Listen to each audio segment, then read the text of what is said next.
Big ಡಿಬೇಟ್ಗೆ ಮತ್ತೊಮ್ಮೆ ಸ್ವಾಗತ. ಶಿವನಗೌಡ್ರೆ, ನಿಮ್ಮ ಪಕ್ಷದ ಕಾರ್ಯಕರ್ತರು ನಿಮ್ಮ ನಾಯಕರನ್ನ ನಿಮ್ಮ ಪಾರ್ಟಿನ ಒಪ್ಕೊಂಡವ್ರೆ ಅಂದರೆ ಏನಕ್ಕೆ ಒಪ್ಕೊಂಡವ್ರು? ರೀಸನ್ ಕೊಡಿ. ಇಂಥ ಕಾರಣಕ್ಕಾಗಿ ನಮ್ಮನ್ನು ಒಪ್ಕೊಂಡವ್ರಪ್ಪ, ಇದಕ್ಕೆ ಮೆಚ್ಕೊಂಡವ್ರೆ ಅಂತ. ಈ ರಾಜ್ಯದಲ್ಲಿ ಸುಮಾರು ಒಂದು 60 ವರ್ಷಗಳಿಂದ ಆಡಳಿತ ಮಾಡಿರ್ತಕ್ಕಂಥ ಹಲವಾರು ಪಕ್ಷಗಳು ಈ ರಾಜ್ಯವನ್ನು ಅಭಿವೃದ್ಧಿಯತ್ತ ಕೊಂಡೊಯ್ಯಲಿಲ್ಲ. ಏನು 3 ವರ್ಷದಲ್ಲಿ ಅಧಿಕಾರಕ್ಕೆ ಬಂದಂಥವ್ರು ನಾವು ಭಾಳ ಬಹುದೊಡ್ಡ ರೀತಿಯಲ್ಲಿ ಅಭಿವೃದ್ಧಿ ಮಾಡಿರ್ತಕ್ಕಂಥದ್ದು. ಅಂದ್ರೆ ಏನದು? ಈ ನೋಡ್ತಾ ಇದ್ದೀರಲ್ಲ, 60 ವರ್ಷದಿಂದ 45-50 ವರ್ಷಗಳ ಕಾಲ ಆಳಿರ್ತಕ್ಕಂಥ ಹಲವಾರು ಕಟ್ಟಿದ್ದಾರೆ, ಡ್ಯಾಮ್ ಕಟ್ಟಿದ್ದಾರೆ, ದೊಡ್ಡ ದೊಡ್ಡ ಡ್ಯಾಮ್ ಕಟ್ಟಿ ಮುಗಿಸಿದ್ದಾರೆ. ಇವ್ರೇನು ಸಾಮಾನ್ಯ ಹಳ್ಳಿಗೆ ರಸ್ತೆಗಳು ಮಾಡಿದ್ದಾರೆ, ಜೈಲಿಗೆ ಕ್ಯೂ ನಿಂತ್ಕೊಂಡು ಜೈಲಿಗೆ ಹೋಗಿದ್ದಾರೆ. ಅಲ್ಲಲ್ಲ, ಈಗ ಈಗ ನೋಡಿ ಅಭಿವೃದ್ಧಿ ಬಂದು ನಿಂತ್ಕೊಂಡು ಕೈ ಬೆರಳು ತೋರಿಸೋದು ಅಲ್ಲ. ಆ ರೀತಿ ಸನ್ಮಾನ ಹಿರಿಯರಾದ ರೇವಣ್ಣವರು ಡ್ಯಾಮ್ ಕಟ್ಟಿದ್ದಾರೆ. ಇವತ್ತು 45 ವರ್ಷಗಳಿಂದ ನೀವೇನ್ ಮಾಡಿದಿರಿ? 50 ವರ್ಷಗಳಿಂದ ಏನ್ ಮಾಡಿದಿರಿ? ಯಾವುದು ಇವತ್ತು 3 ವರ್ಷದಿಂದ ಅಭಿವೃದ್ಧಿಯತ್ತ ನಾವು ಸಾಕ್ತಾ ಇದ್ದಂತ ರೀತಿಯಲ್ಲಿ ಇವತ್ತು ಜನಗಳಿಗೆ ಉಳೋರಿಗೆ ಭೂಮಿ ಕೊಟ್ಟಿದ್ದೀವಿ. ಏನ್ ಮಾಡಿದಿರಿ? ಪರಿಸ್ಥಿತಿ ಏನಾಗಿದೆ? ಅಲ್ಲ, ಇವತ್ತು ಅಲ್ಲ ಬ್ರದರ್, ಒಂದ್ ನಿಮಿಷ. 50 ವರ್ಷಗಳ ಕಾಲ ಆಳ್ವಿಕೆ ಮಾಡಿರ್ತಕ್ಕಂಥ ಈ ರಾಜ್ಯದಲ್ಲಿ ಕಾಂಗ್ರೆಸ್ ಏನ್ ಕೊಡುಗೆ ಕೊಟ್ಟಿದೆ ರಾಜ್ಯಕ್ಕೆ? ಇವತ್ತು ಒಂದು ಗ್ರಾಮೀಣ ಹಳ್ಳಿಗಳಿಗೆ ಇವತ್ತು ರಸ್ತೆ ಕೊಡಕ್ಕಾಗಿಲ್ಲ 50 ವರ್ಷದಿಂದ. ಅವ್ರಿಗೆ ನಿಮ್ಗ ಅಲ್ಲ, ಅವ್ರು ಕೊಡಕ್ಕಾಗಿಲ್ಲ. ಇವತ್ತು ಅವ್ರು ಮಾಡಿರ್ತಕ್ಕಂಥ ಪಾಪವನ್ನ ಸರಿಪಡಿಸ್ಲಿಕ್ಕೆ 3 ವರ್ಷದಿಂದ ಹೆಣಗಾಡ್ತಾ ಇದ್ದೇವೆ ನಾವು. ಅದು ಹೆಣಗಾಡ್ತಿದ್ದೀರಾ? ಯಾಕೆ ಇವತ್ತು ಡ್ಯಾಮ್ ಕಟ್ಟಿದ್ದೀರಾ ಅಂತ ಹೇಳಿದ್ದು. Dam ಕಟ್ಟಿದ್ದೀರಾ brother? 50 ವರ್ಷದಿಂದ ಭೂಮಿ ಕೊಟ್ಟಿದ್ದೀರಾ? ಯಾಕೆ ನೀವು ಪ್ರತಿಹಳ್ಳಿಗಳಿಗೆ ಕೊಟ್ಟಿದ್ದೀರಾ? ಯಾಕೆ ಪ್ರತಿಹಳ್ಳಿಗಳಿಗೆ ರಸ್ತೆ ಮಾಡಕ್ಕಾಗಿಲ್ಲ? ಇವತ್ತು ಯಾಕೆ ಪ್ರತಿಹಳ್ಳಿಗಳಿಗೆ ಕುಡಿ ನೀರು ಕೊಡಕ್ಕಾಗಿಲ್ಲ? ಏನ್ ಮಾಡಿದ್ದೀವಿ ಇವತ್ತು ಬ್ರದರ್? ಒಂದ್ ನಿಮಿಷ. ಇವತ್ತು ಈ ರಾಜ್ಯದಲ್ಲಿ ಮಾಡಿದೀವಿ ಅಂತ ಹೇಳಲ್ಲ ಸರ್, ಇದು ಯಾವುದು ಅಂತ ಹೇಳಲ್ಲ. ಮಾತಾಡಲಿಕ್ಕೆ ಅವಕಾಶ ಕೊಡಿ, ನಾನು ಮಾತಾಡಿ. ಹೇಳಿ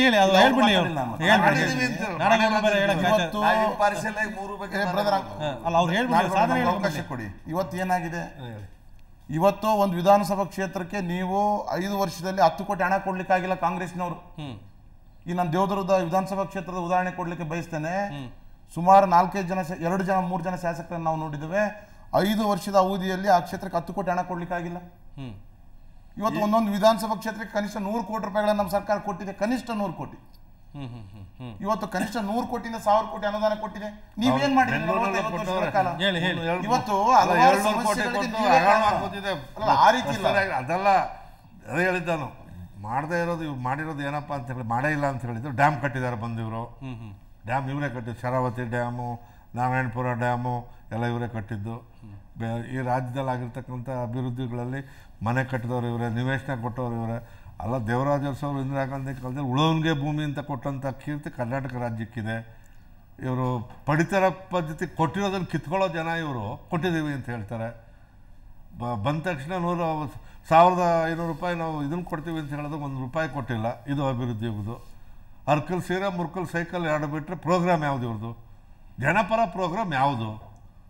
ಸೆಂಟ್ರಲ್ ಗೌರ್ಮೆಂಟಿಂದ ಬರೋ ದುಡ್ಡಲ್ಲಿ ರಸ್ತೆ ಮಾಡಿಸಿದ್ವಿ ಅಂತ ಹೇಳ್ತಾರೆ.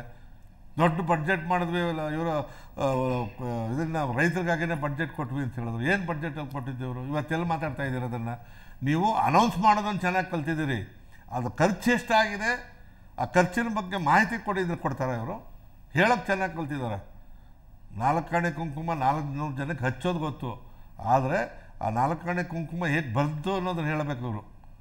ಅದೆಲ್ಲ ಮುಖ್ಯ. 10 ಕೋಟಿ ಇಲ್ಲಿ ಕೊಟ್ವಿ ಅಂತ. ಬೆಂಗಳೂರಿನಲ್ಲೂ ನಮ್ಮ ಬೆಂಗಳೂರು ಸುತ್ತ ಇರ್ತಕ್ಕಂಥ 18 ಜನ MLAಗಳಲ್ಲಿ 300 ಕೋಟಿ ಯಡಿಯೂರಪ್ಪನವರು ಮಂಜೂರು ಮಾಡಿದಂಗೆ 300 ಕೋಟಿ ಈ ಕ್ಷೇತ್ರಕ್ಕೆ, 200 ಕೋಟಿ ಈ ಕ್ಷೇತ್ರಕ್ಕೆ. ಎಲ್ಲನೂ ಕೆಲಸ ಆಗ್ತಾನೆ ಎಲ್ಲರೂ MLAಗಳು ತಿಂದು ಕೂತಿರೋ. MLA ಇವತ್ತು ಜೈಲ್ಗಳಿಗೆ ಹೋಗ್ತಾವ್ರೆ. SR ವಿಶ್ವನಾಥಿಂದ ಹಿಡಿದು ಇವರಿಂದ ಹಿಡಿದು ಎಲ್ಲ. ಅದೆಲ್ಲ ಅಭಿವೃದ್ಧಿ ಇದನ್ನೆಲ್ಲ ನೀವು ಹೇಳಬೇಕಾಗಿದ್ದು. ರಾಜ್ಯ ಕಟ್ಟತಕ್ಕಂಥ ಕಾರ್ಯಕ್ರಮಗಳನ್ನು ಏನು ಕೊಟ್ಟಿದ್ದೀರಿ? ಇದು ಹೇಳ್ತಾನೆ ಇವರು 60 ವರ್ಷದಿಂದ ಆಗದೆ ಇರೋದನ್ನು ನಾವು ಮಾಡಿದ್ವಿ ಅಂತ. ಅದು ಯಾವುದು ಪ್ರೋಗ್ರಾಮು? ಇವರ ಈ ರಾಜ್ಯದ ಪ್ರೋಗ್ರಾಮ್ ಯಾವುದು? ಜನಪರ ಕಾರ್ಯಕ್ರಮ ಯಾವುದು? ಸೈಕಲ್ಲು, ಸೀರೆ. ಆ ಮಕ್ಕಳದು ದುಡ್ಡು ಕೊಡ್ತೀವಿ ಅಂತೇಳಿ ಬಾಂಡದ ದುಡ್ಡು ಕೊಟ್ಟಿಲ್ಲ ಅಂತ ಯಡಿಯೂರಪ್ಪನವರೇ ಬೊಬ್ಬೆ ಹೊಡಿತಾವ್ರೆ. ಇವ್ರು ಹೇಳ್ತಾರೆ ಗೌಡ್ರು. ಇವ್ರ ಪ್ರೋಗ್ರಾಮ್ ಯಾವುದು? ಸರಿ ಹೇಳ್ತಾರೆ ಸರ್. ಶಿವನಗೌಡ ನಾಯಕರು ಸ್ವಲ್ಪ ಅರ್ಥ ಮಾಡ್ಕೋಬೇಕು. ಎಕಾನಮಿ ಹಂಗಾಗಿದೆ. Where is money is coming. ನಮ್ಮ ತಂದೆಯವ್ರ ಮಂತ್ರಿ ಇದ್ದರು, ವೀರೇಂದ್ರ ಪಾಟೀಲ್ ಮುಖ್ಯಮಂತ್ರಿ, ನಿಧಿಲಿಯಪ್ಪನವ್ರು ಮುಖ್ಯಮಂತ್ರಿ ಇದ್ದಾಗ whole state budget was 230 crores. ಅವಾಗ ಕೆಲಸ ಮಾಡಿಲ್ವಾ? They have done work. ಈಗ ಮನಿ ಫ್ಲೋ ಹೆಚ್ಚಾಗಿದೆ. ಆಫ್ಟರ್ ವ್ಯಾಟ್ ಈಸ್ ಇಂಟ್ರೊಡ್ಯೂಸ್, ಏನು ಸರ್ವಿಸ್ ಸೆಕ್ಟರ್, ದುಡ್ಡು ಎಲ್ಲಿಂದ ಬರ್ತಾ ಇದೆ? Service sector. ಇಂಡಸ್ಟ್ರಿಯಲ್ ಸೆಕ್ಟರ್ ಇಲ್ಲ, ರೈತ agriculture sector, they are both are dying. But money is coming from service sector. ಯಾರು ಕಂಪ್ಯೂಟರ್ ಇಂಜಿನಿಯರು 30-40 ಸಾವಿರ ಪಗಾರ ತೊಗೋತಾನೆ, ಖರ್ಚು ಮಾಡ್ತಾನೆ, ದುಡ್ಡು ಬರ್ತಾ ಇದ್ದಾನೆ. ಸೊ ಇವರು 1 ಲಕ್ಷ ಕೋಟಿ ಬಜೆಟ್ ಮಾಡುವಂಥ ಲೆವೆಲಿಗೆ ಹೋಗಿದ್ದಾರೆ. ಇನ್ನೊಂದು ನಮ್ಮ ರೇವಣ್ಣವ್ರು ಮಾತಾಡ್ತಾರೆ, ಯಾವುದು ಕೇಂದ್ರ ಸರ್ಕಾರ ದುಡ್ಡು ಯಾರ್ದು? ಅವ್ರ ಮನಿದ? ಒಂದು ನಿಮಿಷ, no this entire money belongs to people. ಸಾರ್ವಜನಿಕರ ಹಣವನ್ನು ಸಾರ್ವಜನಿಕರವಾಗಿ ಯಾವ ರೀತಿ ಖರ್ಚು ಮಾಡ್ತೀರಿ, ಯಾವ ಪ್ರಯಾರಿಟಿ ಖರ್ಚು ಮಾಡ್ತೀರಿ, ಅದರಲ್ಲಿ ಇಬ್ಬರು ವಿಫಲ ಆಗಿದ್ದೀರಿ. ಪ್ರಯಾರಿಟಿ ಏನಿದೆ ನಿಮ್ಮದು? ಮೆಟ್ರೋ ಮಾಡಕ್ಕೆ 54,000 ಕೋಟಿ ಖರ್ಚು ಮಾಡ್ತೀರಿ, ಇಂಟರ್ನ್ಯಾಷನಲ್ ಏರ್ಪೋರ್ಟ್ ಮಾಡಕ್ಕೆ ಖರ್ಚಾಗುತ್ತೆ, ಅವಾಗ್ತಾವ ಕೆಲಸ. ಆಶ್ರಯ ಬಿಲ್ಡಿಂಗ್ ರೊಕ್ಕ ಹೋಗಿದಾವ. ನೀವು ಇವರು ಶಿವನಗೌಡ ನಾಯ್ಕರೇ, ನೀವು ಹೇಳಿದ್ರಿ ನಮ್ಮ ಮತಕ್ಷೇತ್ರಕ್ಕೆ 200 ಕೋಟಿ 300 ಕೋಟಿ ಖರ್ಚು ಮಾಡ್ತೀವಿ ಅಂತ. ಜನನೂ ಅದನ್ನ ಅರ್ಥ ಮಾಡ್ತಾರೆ. ಮೊದಲೇ ಡೆವಲಪ್ಮೆಂಟ್ನಲ್ಲಿ ಸ್ವಲ್ಪ ಲಾಭದಲ್ಲಿ ಭ್ರಷ್ಟಾಚಾರ ಇತ್ತು. ಈಗ ನಾವು ಫಾರ್ ಭ್ರಷ್ಟಾಚಾರಕ್ಕಾಗಿ ಪ್ರಾಜೆಕ್ಟ್ ತಯಾರಾಗ್ತಾ ಇದ್ದಾವೆ, ಹಣಕ್ಕಾಗಿ. ಈ ಹಣ ಖರ್ಚು ಮಾಡಬೇಕು. ಈ ಸಣ್ಣ ಆಶ್ರಯ ಬಿಲ್ಡಿಂಗ್ 25,000 ರೂಪಾಯಿ ಬಿಲ್ಡಿಂಗ್ನಲ್ಲಿ ನಿಮ್ಗೆ ಏನು ದುಡ್ಡು ಸಿಗೋದಲ್ಲ. ಅಲ್ಲ, ದೊಡ್ಡ 100 ಕೋಟಿ ರೂಪಾಯಿ ಕೆಲಸ ಮಾಡಿದ್ರೆ ಭ್ರಷ್ಟಾಚಾರ ಹೆಚ್ಚಾಗ್ತದೆ. ಜನ ಭ್ರಷ್ಟಾಚಾರ ಹೆಚ್ಚಾಗಿದೆ ಅಂತ ಹೇಳ್ತಾ ಇದ್ದಾರೆ. ಅಲ್ಲ, ಒಂದ್ ಕಡೆ ಈಗ ಶಿವನಗೌಡ ನಾಯಕರು ಭಾಳ ಹೇಳ್ತಾರೆ, ನಾವು 100 ಕೋಟಿ ಭ್ರಷ್ಟಾಚಾರ ಹೆಚ್ಚಾಗಿದೆ, ಒಬ್ಬ ಶಾಸಕರಿಗೆ 100 ಕೋಟಿ ಅಭಿವೃದ್ಧಿ. ಎಷ್ಟು ಎಕರೆ ನೀರಾವರಿ ಮಾಡಿರಿ ನೀವು?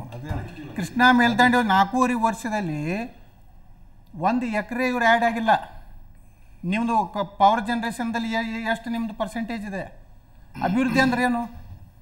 ಅಭಿವೃದ್ಧಿ ವಿದ್ಯುತ್ತು, ರಸ್ತೆ, ನೀರಾವರಿ, ಉದ್ಯೋಗ ಸೃಷ್ಟಿ ಮಾಡುವಂಥ ಕಾರ್ಯಕ್ರಮ. ನೀವು ಕೇವಲ ಮಾಡಿದಂಥದ್ದು ನಿಮ್ಮ BJP ಶಾಸಕರುಗಳಿಗೆ ಇವತ್ತು 100 ಕೋಟಿಯಲ್ಲಿ 90 ಕೋಟಿ ರೂಪಾಯಿ ಲೂಟಿ ಮಾಡಲಿಕ್ಕೆ ಮಾಡೋದಂಥದ್ದು. ಇವತ್ತು ನಾವು MLA ಇದ್ದೀವಿ, ನಾವು MP ಆಗಿದ್ದೀವಿ. ಬಹುಶಃ ಈ 4 ವರ್ಷದಲ್ಲಿ ಈ BJP MLAಗಳು ಆದಂಥ ಶ್ರೀಮಂತರು ಬಹುಶಃ ನಮ್ಮ ದೇಶದ ಇತಿಹಾಸದಲ್ಲಿಲ್ಲ. ನಾವೆಲ್ಲ ನೀವು ಆ ರೀತಿ ಆಪಾದನೆ ಮಾಡ್ಬಿಡಿ. ಅಲ್ಲ, ಏನು ಆಪಾದನೆ? ಏನಾಗಿದೆ ನೋವು ಕಾಡ್ತಾ ಇದೆ, ಹೊಟ್ಟೆ ಕಿಚ್ಚು ಕಾಡ್ತಾ ಇದೆ,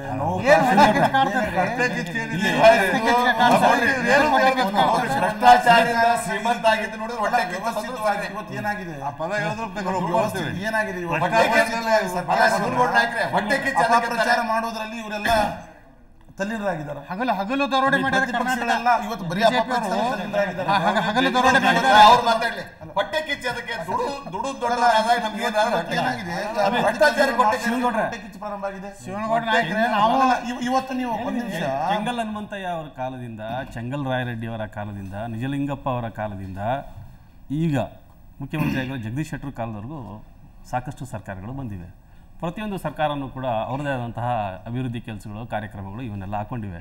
ಪ್ರತಿಯೊಂದು ಸರ್ಕಾರನೂ ಕೂಡ ಅಂತ್ಯದಲ್ಲಿ ಏನು ಹೇಳ್ಕೊಂಡಿದೆ ಅಂದರೆ, ನಾವು ಎಷ್ಟು ಕೆಲಸ ಮಾಡಿದ್ವಿ, ಹಿಂದಿನ ಸರ್ಕಾರಕ್ಕೇನೋ ಅಷ್ಟು ಕೆಲಸ ಮಾಡಿದ್ವಿ, ಇಷ್ಟು ಕೆಲಸ ಮಾಡಿದ್ವಿ ಅಂತೇಳಿ.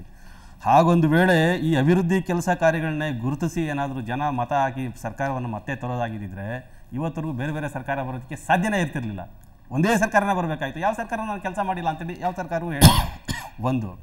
ಎರಡನೇದಾಗಿ ರಾಜಕೀಯ ಕಾರಣಗಳು ಕೂಡ ಚುನಾವಣೆಯಲ್ಲಿ ಕೆಲಸ ಮಾಡ್ತದೆ ಮತ್ತು ಅಭಿವೃದ್ಧಿ ಕೆಲಸ ಕಾರ್ಯಗಳು ಪಕ್ಕಕ್ಕೆ ಹೋಗುತ್ತೆ ಅನ್ನೋದನ್ನು ನನ್ನ ಈ ವಾದ ಸಮರ್ಥಿಸೋದನ್ನು ನೀವೆಲ್ಲರೂ ಒಪ್ತೀರಿ ಅಂತ ಅನ್ಕೋತೀನಿ ನಾನು. ಒಂದು.